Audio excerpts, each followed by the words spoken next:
we were working with a group of soldiers who had an interesting supply chain design challenge.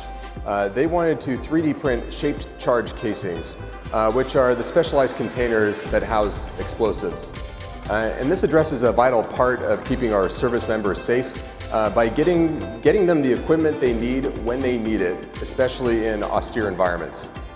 So in one afternoon in the Wondry Makerspace, we combined their field expertise with our maker know-how to come up with several prototypes. And then later we tested them on the range, and we found out they performed just as well as the standard issued equipment, but at a fraction of the cost and the weight.